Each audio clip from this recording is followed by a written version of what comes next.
하나님 말씀 창세기 7장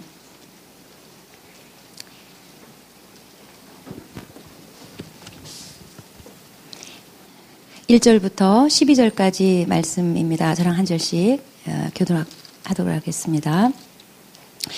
여호와께서 노아에게 이르시되 너와 내 온 집은 방주로 들어가라. 이 세대에서 내가 내 앞에 의로움을 내가 보았음이니라.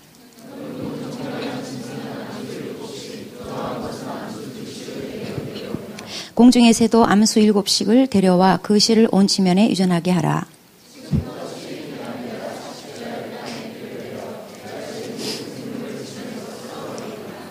노아가 여호와께서 자기에게 명하신 대로 다 준행하였더라. 노아는 아들들과 아내와 며느리들과 함께 홍수를 피하여 방주에 들어갔고 하나님이 노아에게 명하신 대로 암수 2씩 노아에게 나와 방주로 들어갔으며 노아가 600세 되던 해 둘째 달 곧 그 달 11의 날이라. 그날에 큰 기품의 샘들이 터지며 하늘의 창문들이 열려 40조야를 비가 땅에 쏟아졌더라. 네.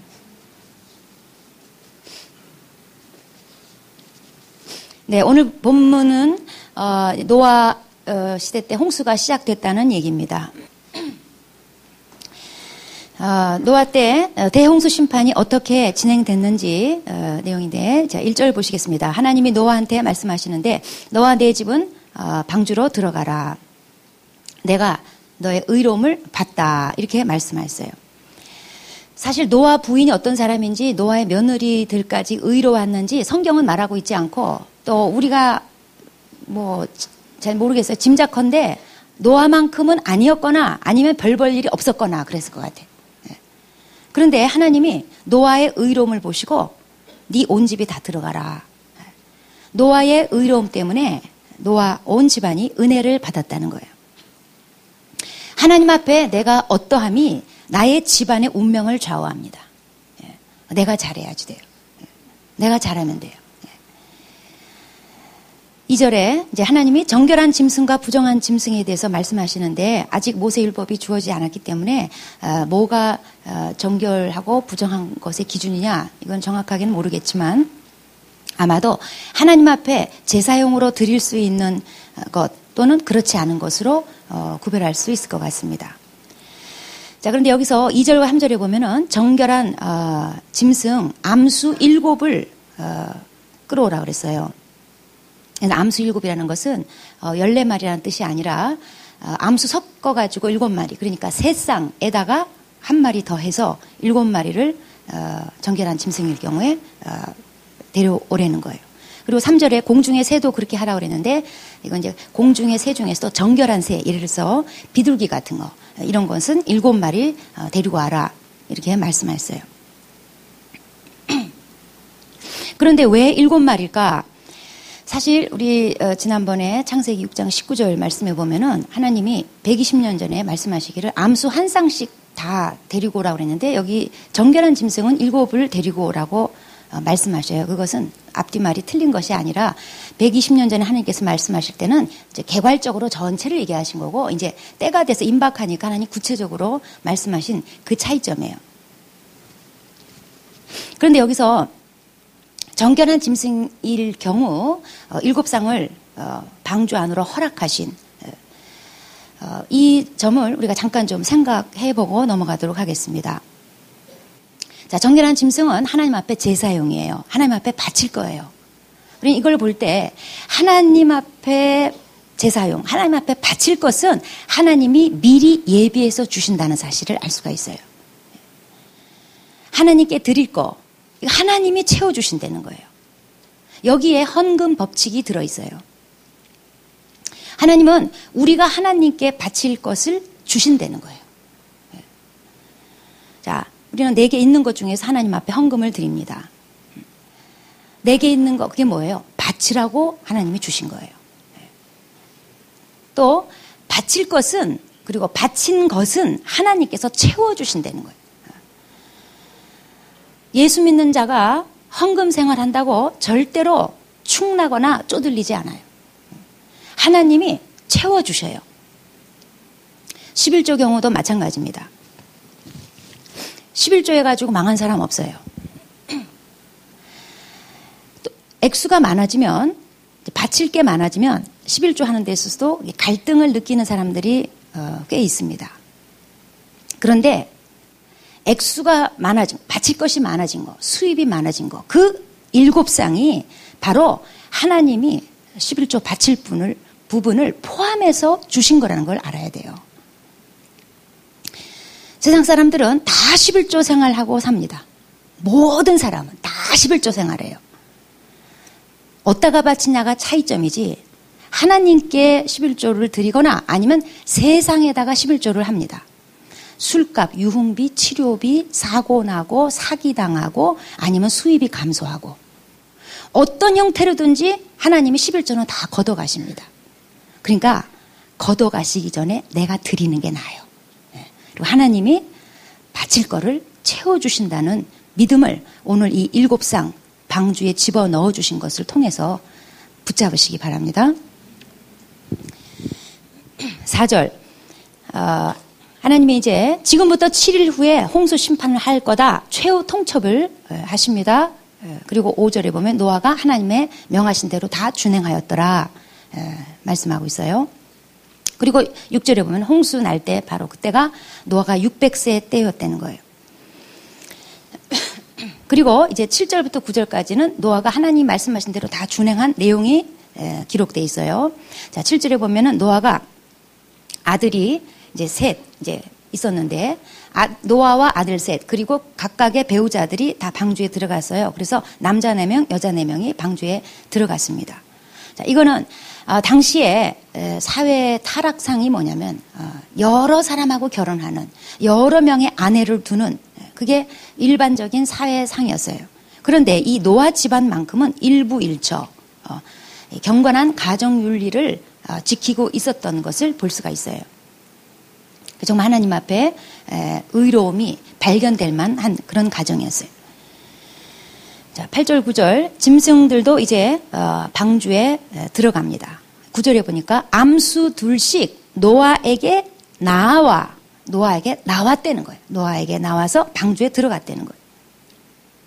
방주는 노아가 만들었지만 짐승들은 하나님이 나오게 만들어 주셨어요. 내가 할 수 있는 게 있고 하나님이 해주시는 게 있어요.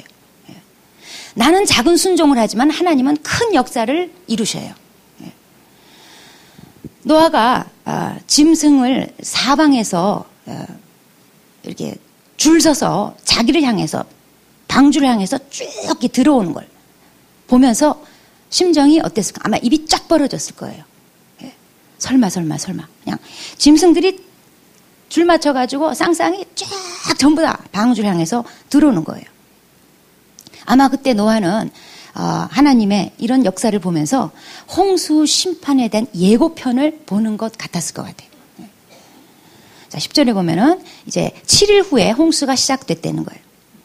그러니까 이걸 볼 때 방주에 들어가는데도 믿음이 필요했어요. 사실 비 한 방울 안 내리는데 마른 하늘에 그 방주로 기어 들어간다는 게 이게요 믿음이 필요한 일이에요. 방주에 들어가서 7일 후에 홍수가 시작이 된 거예요. 홍수가 시작돼서 방주에 들어간 게 아니에요. 들어가서 딱 앉아 있으니까 7일 후에 하나님이 예고하신 심판이 시작이 된 거예요. 먼저 예수 믿고 교회 안에 들어와 있어야 돼요. 그리고 하나님의 문이 닫히고 심판이 기다리고 있는 거예요. 심판 하나 안 하나 본 다음에 내가 결정하리라. 늦어요. 먼저 믿고 들어와 있어야지 돼요. 자, 그 노아가 7일 동안 방주에 들어가서 기다리면서 아마 별별 생각을 다 했을 것 같아요. 방주에 기껏 들어왔는데 만약에 홍수가 안 나면 지금까지 120년 동안 없었던 홍수가 내가 지금 들어온다고 홍수가 날까? 들어왔는데도 홍수가 안 나면 이 쪽팔림을 어떻게 할 것인가? 그 다음에 이 커다란 방주는 어느 짝에 쓸 것인가? 이거 도대체 어디다가 써요? 이 나무 상자를 어디다가 쓰는 거예요? 이 어마어마한 축구장 1.5배 그 높은 3층짜리 이 나무 상자를 어디다가 쓸 거예요? 근데 들어갔어요. 그리고 7일 후에, 정확하게 7일 후에 비가 쏟아진 거예요. 그날이 11절에 보니까 2월 17일. 요즘 양력으로 치면은 10월에서 11월 달이에요. 그러니까 지금 우리 이번 달은 노아 홍수 기념달입니다. 근데 여기 날짜가 2월 17일이라고 구체적으로 적혀 있는 이유는 노아 홍수가 그냥 전설이 아니라 역사적인 사실이라는 이 역사성을 입증하는 얘기예요. 그리고 12절 보니까 40주야를 비가 내렸다는 거예요. 성경에 40이라는 숫자는 고난, 시련 이런 것을 나타내는 숫자입니다. 이스라엘 백성이 40년 광야 생활하고 예수님이 40일 동안 광야에서 금식을 하셨어요. 그런데 이 비는 보통 비가 아니었어요. 무슨 이슬비, 보슬비, 뭐 왔다가 멈췄다 이런 비가 아니라 강한 폭우에 아주 엄청난 양의 비였어요. 11절 다시 보시면, 자, 땅에서는 어떻게 되냐면은 큰 기품의 샘들이 터졌다는 거예요. 땅에서는 터지고, 그러니까 이 바다 내부 그리고 지각 변동이 급격하게 일어나가지고 하여튼 거기서 뭔가 이렇게 물들이 막 올라왔다는 거예요. 그리고 하늘에서는 어떤 일이 일어나는가? 하늘의 창문들이 열려서 그냥 막 쏟아졌다는 거예요. 고대 히브리인들은 하늘에 비나 우박이나 뭐 눈이나 이런 것들을 보관해놓은 창고가 있어가지고 그게 열리면 비가 내리는 거고 우박이 내리는 거다 이렇게 믿었대요. 이제 그 표현에 근거해서 이렇게 좀 표현한 거예요. 자, 땅 속의 물, 일시에 해일과 또 분출 현상, 범람 현상 이런 걸로 땅을 그냥 다 뒤덮었어요. 그리고 하늘의 수분층이 전부 다 땅으로 쏟아져 내린 거예요.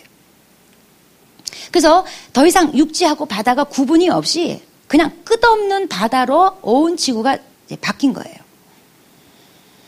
자, 이거는 어떤 현상이에요? 지구가 창조 이전으로 돌아간 현상이에요. 우리가 창세기 1장에서 이미 말씀을 나누는데 잠깐 복습해 보겠습니다. 창세기 1장에 보면은 원래 지구는 물로 덮였어요. 그랬던 상태에 대해서 하나님이 둘째 날에 1장 6절 7절에 보면은 하나님이 궁창을 만드셔가지고 궁창 위의 물과 궁창 아래 물로 나누셨다는 거예요. 이 궁창 위의 물이라는 것은 수증기나 구름, 그러니까 대기권 속의 수분층을 말해요. 수분이 떠있게 만들으셨어요. 그리고 궁창 아래 물이라는 것은 우리가 보는 바다, 강 이런 물들, 지구 표면의 물들을 말해요. 이걸 둘째 날에 하셨어요. 그리고 셋째 날에 보면은 창세기 1장 9절에 천하의 물이 한 곳으로 모이고 묻이 드러나라 하심에 그대로 됐다 그랬어요. 그러니까 셋째 날은 땅 지구 전체가 아직은 물에 덮여 있었는데 그 물을 나누셨어요. 어떻게 나누셨냐면은 땅의 일부는 꺼지고 그게 바다가 되고 그리고 일부는 솟아올랐어요. 그게 산이 됐어요. 그래서 물은 물대로 그리고 육지는 육지대로 구별이 됐어요. 하나님은 그 이후에 땅과 물의 구획을 딱 정해 놓으시고 바다나 강이 물의 경계가 딱 정해져서 땅으로 넘치지 못하게 만들어 주셨다는 거예요. 시편 104편 8절 9절에 하나님께서 경계를 정하셔서 물이 넘치지 못하게 하셨도다. 그런 시편 말씀이 있어요. 자, 하나님의 창조라는 것은 이렇게 우주를 그리고 지구를 질서 있게 만들어 놓은 거라고 표현할 수 있어요. 그런데 비해서 노아 홍수라는 건 뭐냐? 이 창조 질서가 그냥 파괴되는 대변혁이에요. 궁창 위의 물과 궁창 아래 물이 다시 합쳐지는 창조 이전 상태로 돌아가는. 그래서 창세기 1장 2절에 땅이 혼돈했다. 그 표현대로 돌아가는 그 현상이에요. 히브리서 1장 3절 말씀에 성자 하나님을 가리켜서 그의 능력의 말씀으로 만물을 붙드시며 그랬어요. 홍수 이전에는 하나님이 말씀으로 만물을 딱 붙들고 계셨어요. 그래서 강이나 바다가 범람하지 못하게 땅의 영역으로 들어오지 못하게 딱 붙들고 계셨어요.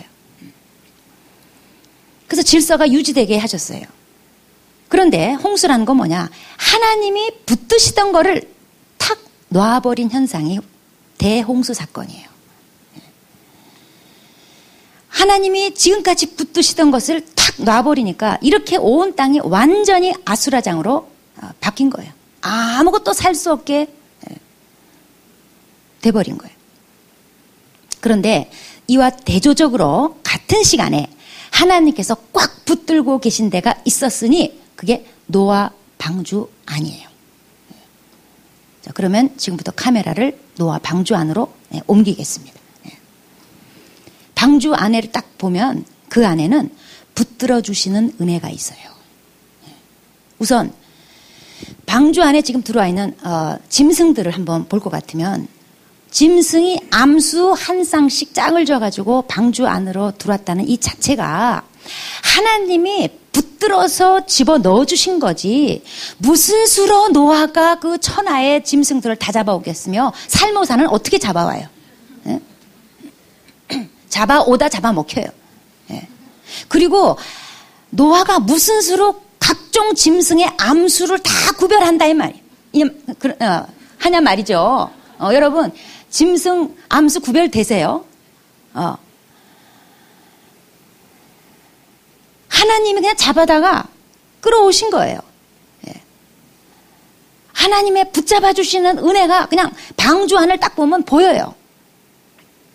그 다음에 짐승들이 그 많은 짐승들이 들어와서 그 자리 차지하고 있을 때에 예를 들어서 덩치 큰 것끼리 뭐 코끼리, 하마, 코뿔소 막 이런 것끼리요 우리끼리 있을란다. 야, 이 잡것들아 다 가라 해가지고 덩치 큰 것끼리만 이쪽에 오른쪽으로 전부 다가 있어봐요. 그러면 어떻게 돼? 쏠려.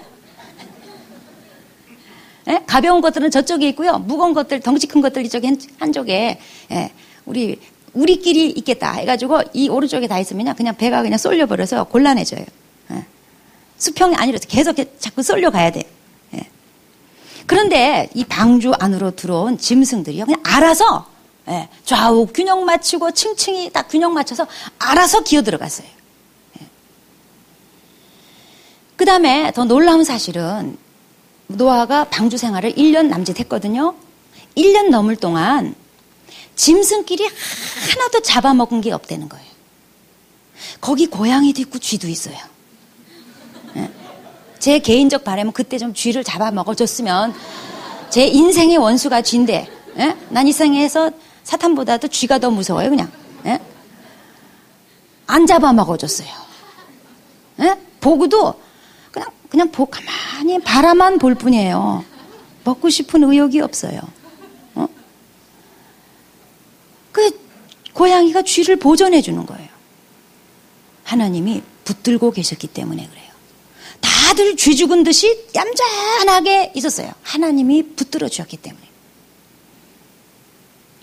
지금 방주 바깥에는요 완전 질서가 다 파괴됐어요. 방주 안에는 하나님의 초자연적인 질서가 역사하고 있어요. 방주 바깥에는 하나님이 지금까지 붙드시던 거 딱 놔버린 그런 현장이에요. 그런데 방주 안에는 하나님이 각별히 붙들어 주시는 은혜가 작용하고 있었어요. 하나님이 붙들어 주시는 은혜. 자, 당시 사람들 눈에는 노아가 그 마른 날씨에 방주 안에 들어가는 120년 동안 짓더니 방주 안으로 쑥 들어가 버린 그런 노아를 보면서 얼마나 우스웠겠어요. 바깥 세상에서 보면은 방주 안이라는 게 좁고 컴컴하고 갑갑한 곳이에요. 그래서 바깥 세상의 사람들이 아마 그렇게 생각했죠. 쯧쯧 안 됐다. 이 넓은 세상 좋은 세상 놔두고 저 구석탱이에 뭐하러 들어가나. 그런데 방주 안에는 그 안에는 하나님의 붙들어 주시는 은혜가 있었어요. 하나님의 능력을 경험하는 자리였어요. 하나님 말씀을 순종하고 사는 사람들을 세상 사람들이 보면 그냥 그 예수쟁이 그 버리타분한 예수쟁이들 있잖아요. 예? 우리예요. 예? 이렇게 우리를 보면은 그 삶이 좁고 일단 삶의 폭이 좁잖아요. 맨날 직장 교회 집, 직장 교회 집. 예? 삶이 좁고 단순하고 무식하고 수준 낮고 깝깝하고. 근데 이건 몰라서 그러는 거예요. 좁은 문으로 들어가는 자들에게 특별히 붙들어 주시는 은혜가 있어요. 넓은 세상에서 헤엄치고 다니면 뭐해요? 결국에 가서는 사람 살려 허우적거리다가 죽어가는 거예요. 자, 이 대홍수 심판 사건은 자, 하나님이 만물을 붙드시는 은혜를 중단하면 하나님이 만물을 붙들지 않으시면 어떻게 되는지를 보여주고 또 하나님께 순종하는 자에게는 하나님이 어떻게 붙들어 주시는지 그 차이점을 극명하게 보여주는 사건이라고 말할 수 있어요. 하나님이 내 삶에 우리 가정에 우리나라를 붙들어 주지 않으면 어떻게 되는지 우리는 노아 홍수를 통해서 한번 좀 봐야지 돼요. 그래서 우리는 만물을 붙들고 계시는 하나님 앞에서 겸손해야지 돼요. 지난번에 태풍 볼라덴 왔을 때 다들 덜덜덜덜 떨었습니다.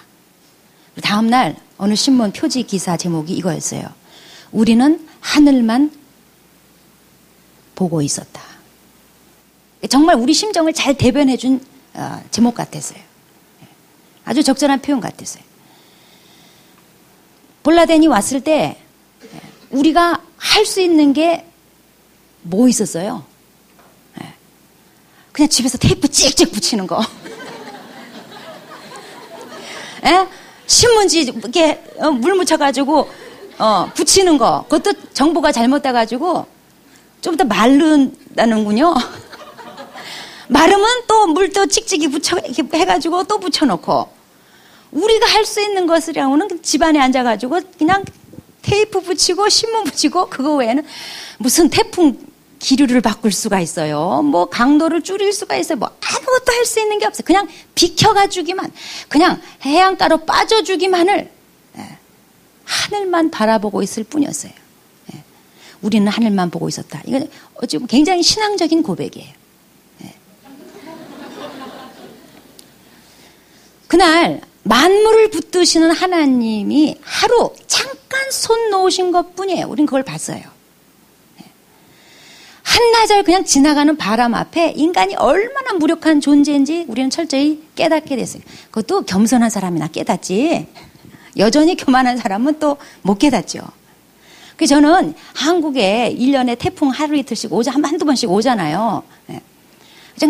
어떻게 보면 감사하게 생각해요. 왜냐하면 한국 사람들이 그래도 1년에 한두 번은 겸손해지는 날이에요. 태풍이 와보면 그날은 겸손해. 근데 또 이게 지나가고 나면 언제 그랬냐는 듯이 다시 고개를 쳐들고 하나님 있으면 나와보라 그래. 난 내 힘 믿고 산다. 이게 거만을 또 떨어요. 내가 내 삶을 개척하고 내 성공은 내가 일군 거다. 내가 내 건강 지킬 수 있고 내 가정 지킬 수 있고 내 돈 지킬 수 있다. 이렇게 생각해요. 천만의 말씀이에요. 하나님께서 붙들지 않으시면 다 붕괴돼요. 우리는 못 지켜요. 그래서 지못미 이 말이 맞는 말이에요.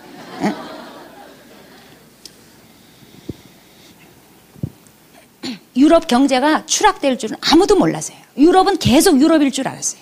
계속 선진 대륙일 줄 알았어요. 저는 이제 그 현상을 보면서 하나님이 그동안 붙잡아 놓으신 거 이제 손 놔버린 현상에 불과하다고 생각해요. 유럽 경제가 추락하고 지금 붕괴 운운하는 이런 지경까지 온 것은 제가 보기에는 종말론적으로 볼 때 하나님이 어떤 섭리 가운데 하나님이 낮추신 거예요. 한국도 마찬가지예요. 우리 경제가 그래도 이만큼이라도 올라서고 우리나라 위상이 지금 그냥 빌보드 차트 1위를 향해서 지금 그냥 오락내락 지금 다 주시하고 있는 한국 위상이 정말 이만큼이라도 올라간 거. 한국 사람들은요 이게 우리 힘으로 된 줄 알고 껄떡거려요. 지금 하나님께서 붙잡아 주신 것 놓으시면 그만이에요. 우리 말 중에 자연이라는 말이 있어요. 또는 자연희 이런 말이 있어요.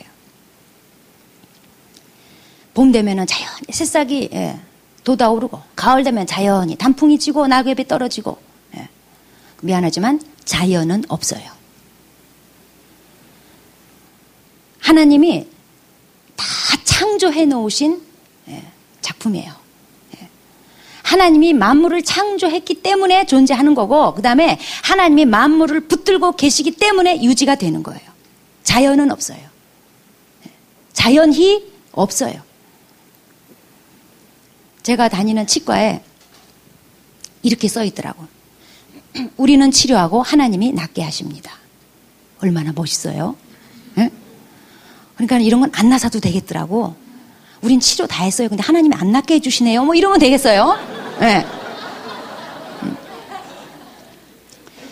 자, 의사는 수술하고 그 상처가 봉합돼서 새살이 돋고, 이건요 의사가 하는 게 아니에요.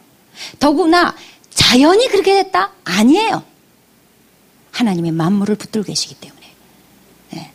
하나님이 생명을 주시고 하나님이 새살이 돋아나도록 하시기 때문에 일어난 현상이에요. 네. 하나님이 만물을 붙들고 계시기 때문에 매일 아침 태양이 떠오르는 겁니다. 밤이 오고 아침이 오는 거예요. 내 몸에 피가 순환이 되는 거예요. 우리 가정이 존재하는 거예요. 그리고 내가 존재하는 거예요. 그렇기 때문에 하나님이 만물을 붙들고 계시기 때문에 이 모든 것이 존재한다는 것을 기억하면서 인간은 하나님 앞에 겸손해야지 돼요. 행여라도 내가 그래서 내 실력으로, 내 힘으로, 내 노력으로, 뭐 운이 좋아서 또는 자연이, 절대로 착각하면 안 돼요. 한국이 6.25 전쟁 이후에 지금 60년간 전쟁이 없어요. 이건 절대로 평범한 일이 아니에요. 한국 역사에. 한국이 단군 이래 지금 5,000년이라고 칩시다. 그동안 전쟁이 약 1,000번에 가깝게 전쟁이 일어났다는 기록이 있어요. 그러니까 한국은 5년마다 한 번씩 전쟁을 치렀어요. 60년 동안 전쟁이 없은 적이 없어요. 이건 우리 국방력으로 지킨 게 아니에요.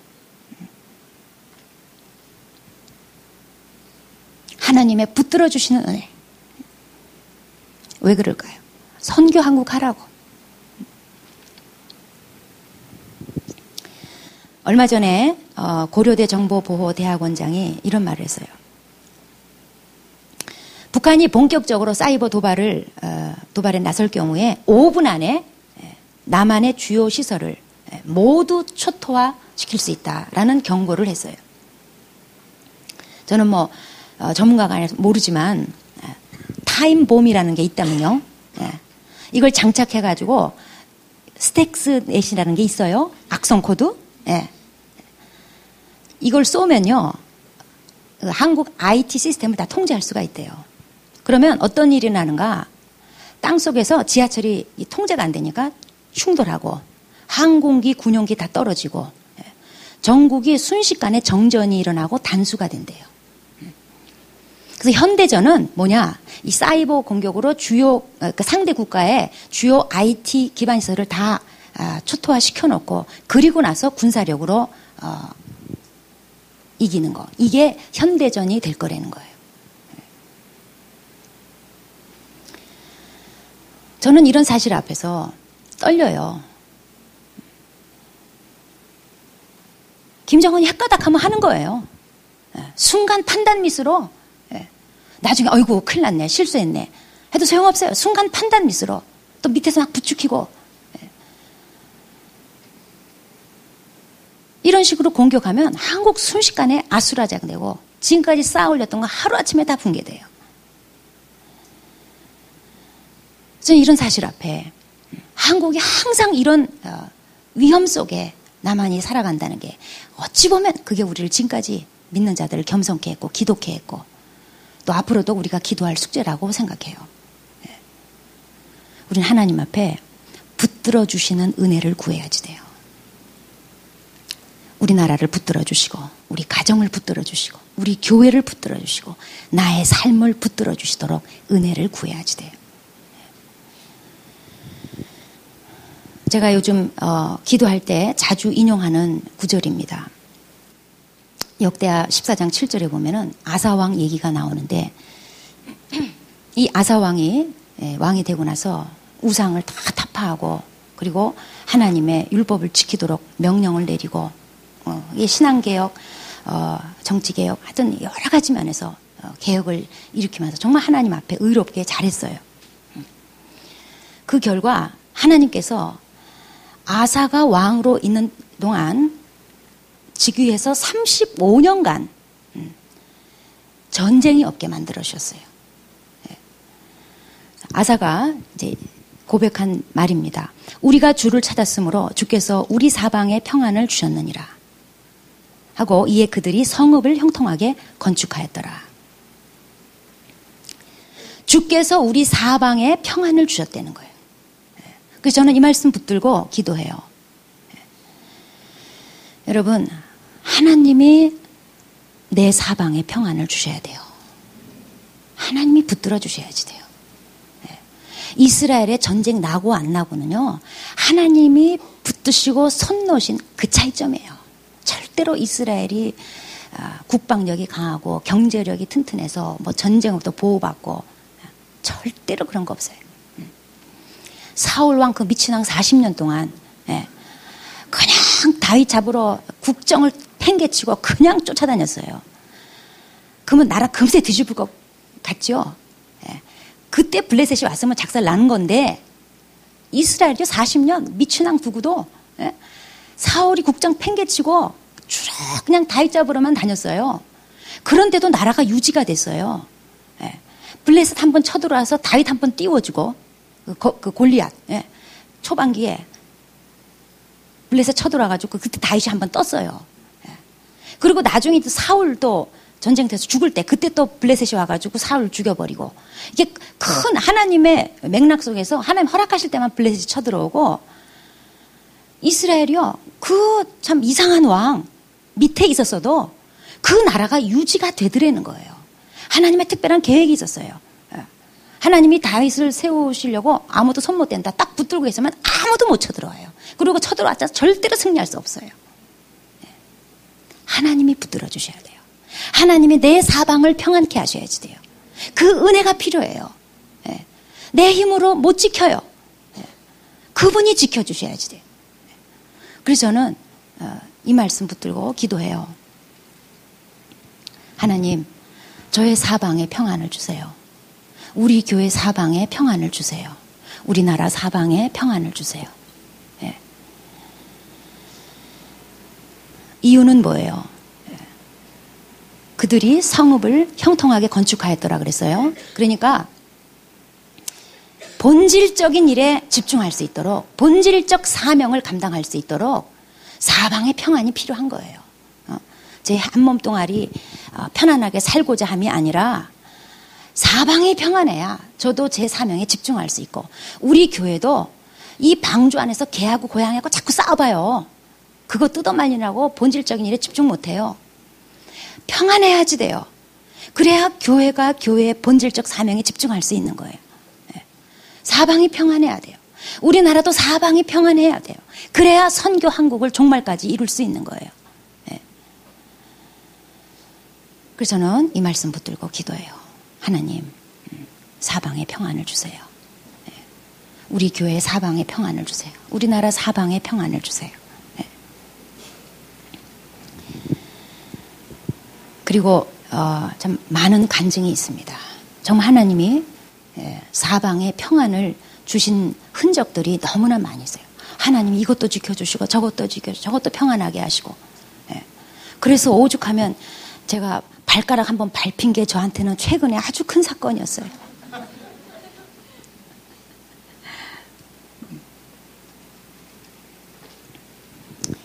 자, 사방에 평안을 주시게 하려면 조건이 있어요.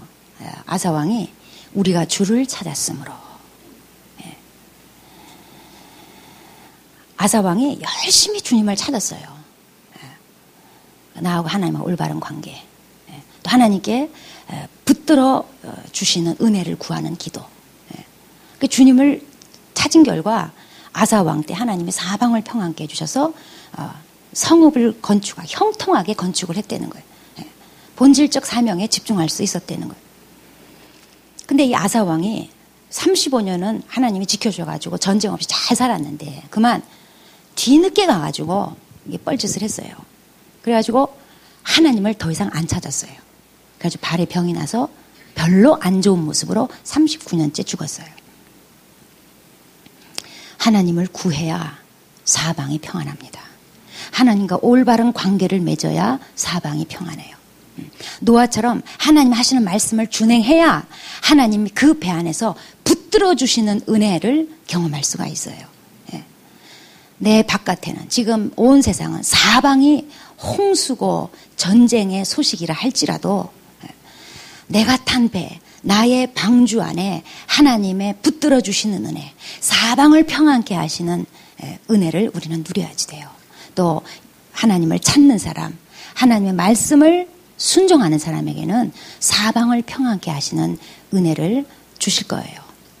그래서 여러분 모두가 개인적으로나 가정적으로나 하는 일에나 또 우리 교회적으로나 또 우리 나라 국가적으로나 사방에 평안을 주셔서 우리 다 우리 본질적 사명에 집중하고 살아가기 바랍니다.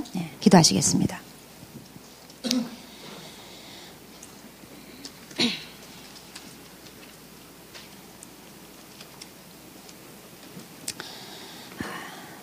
우리는 정말 평안이 필요합니다. 사방에 평안이 필요합니다. 하나님이 좀 꽉 붙들어 주셔서 내 방주 안에서 개와 고양이가 싸우지 않고 또 짐승끼리 잡아먹지 않고 이런 은혜가 우리는 정말 필요합니다. 하나님을 찾을 때 아사의 고백처럼 하나님이 사방에 평안을 주십니다. 노아처럼 하나님 말씀을 준행할 때, 말씀 순종할 때 하나님께서 만물을 붙들어 주시고 사방을 평안하게 해주십니다. 우리 시간 하나님께 사방을 평안케 해달라고 만물을 붙들어 주시는 은혜를 구합시다. 나 개인의 삶에 그리고 우리 가정에 그리고 내가 하고 있는 일에 교회와 국가에 하나님 사방을 평안케 하는 은혜를 부어주세요. 그리고 제가 정말 열심히 주님을 찾으며 하나님 말씀 순종하며 살겠습니다. 도와주세요. 그래서 본질적 사명에만 집중할 수 있게 해주세요. 기도하시겠습니다.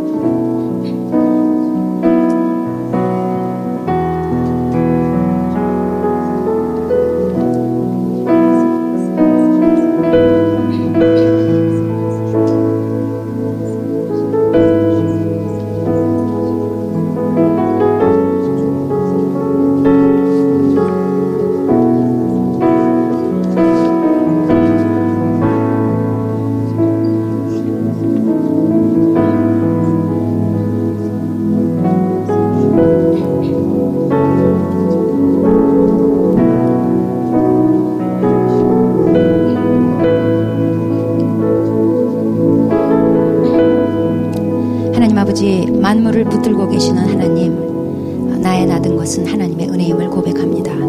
내가 이렇게 멀쩡하게 살아서 움직이고 그리고 예배드리고 그리고 일을 할 수 있는 것, 정말 하나님께서 만물을 붙들어 주고 계시기 때문에 가능합니다. 하나님, 어떤 것도 내 스스로의 힘으로 얻은 것이 없습니다. 또 할 수 있는 것도 없습니다. 주님의 만물을 붙들어 주시는 은혜가 깨지면 모든 것이 붕괴가 되고 아무것도 아닙니다. 하나님 아버지, 지금까지 붙들어 주신 은혜 너무나 감사합니다. 그리고 앞으로 하나님의 붙들어 주시는 은혜를 구합니다. 아버지, 사방이 평안하기를 구합니다. 내 인생이 사방이 평안하고 우리 가정의 사방이 평안하고 우리 교회가 그리고 국가가 사방이 평안하기를 구합니다. 하나님 아버지, 은혜 베풀어 주시옵소서. 아버지, 우리가 열심히 주님을 찾고 그리고 하나님 말씀 순종하며 살겠습니다. 사방이 평안한 은혜를 경험하게 하여 주셔서 우리의 본질적 사명에만 집중하고 가게 하여 주시고 이로 인해서 하나님이 증거되게 하여 주시옵소서. 특별히 우리나라를 부탁합니다. 아버지, 우리가 일군 경제나 우리가 일군 위상이 아닙니다. 정말 하나님께서 은혜 주시고 지금까지 붙들어 주셨기 때문에 가능한데 한국 사람들이 교만하지 않게 하여 주시고 하나님, 이 땅의 타락과 부패를 하나님 막아주시고 하나님을 경외하고 특별히 믿는 사람들이 하나님을 찾고 하나님 앞에 엎드림으로 말미암아 이 나라가 보존되어서 종말까지 선교 왕국 꼭 지킬 수 있도록 역사하여 주시옵소서. 예수님의 이름으로 기도합니다. 아멘.